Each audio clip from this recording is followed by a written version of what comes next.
అప్పుడేమో ఏజెన్సీలో నకిలీ పోలీసు, పవన్ కళ్యాణ్ ఇంటి దగ్గర ఎక్కి, ఇప్పుడేమో డ్రోన్ కంటిన్యూగా ఒకే చోట ఇలా జరుగుతుంటే ఏమనుకోవాలి? అంటే మేము ఈ రెండు విడిగా చూస్తున్నామండి.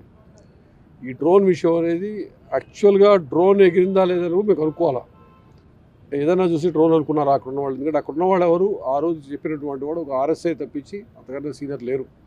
సో అది డ్రోనేనా కాదా అని కూడా తెలుసుకోవాల్సింది. అక్కడ డ్రోన్ ఫ్లై చేసే అవకాశం ఎవరు ఉందో చాలా విశదంగా చాలా విచారించినాకే ఒక కంక్లూషన్కి వస్తాం. అది వాళ్ళ సాయంకాలానికి అయ్యే అవకాశం ఉంది. అక్కడ జరిగిన విషయం ఏంటంటే ప్రోగ్రామ్ అయిపోయినాక జరిగిన విషయం అది. అది కూడాను ప్రోగ్రామ్ అయిపోయాక ప్లేక్ దగ్గర పోయి ఇప్పుడు ప్రోగ్రామ్ అయిపోయాక కూడా పోయి నిలబడ్డాడు అనుకోండి, ఏం చేస్తుంది దానికి? ఓ పిచ్చోడు నిలబడచ్చు, మంచోడు నిలబడచ్చు, దొంగ నిలబడచ్చు. అట్లా ఏదైనా జరగడం తప్పించి ఎందుకు జరిగింది అని చూస్తున్నాం. ఆ ప్రోగ్రాంలో మాత్రం ఎదురైనటువంటి సెక్యూరిటీ ల్యాబ్స్ జరగలేదు మన ఏజెన్సీ ఏరియా అనుకుంటున్నాను. ఏది అయినప్పటికీ ప్రతి చిన్నదాన్ని ప్రతి విషయాన్ని మేము చాలా సీరియస్గా తీసుకుంటాం. అన్ని విచారణ చేయడం డిప్యూటీ సీఎం విషయంలో సోషల్ మీడియాలో వార్ జరుగుతుంది, నారా లోకేష్ వర్సెస్ పవన్ కళ్యాణ్. సో అదని అది పెట్టారు, దాని మీద గొడవ అయ్యే అవకాశం ఉంది. నాకు యాక్చువల్ ఐడియా లేదు, చూస్తాను. కోడి పందాలు గతం కంటే ఈసారి ఎక్కువ చేయండి, గతం కంటే ఎక్కువ కేసులు కూడా నమోదవుతాయా?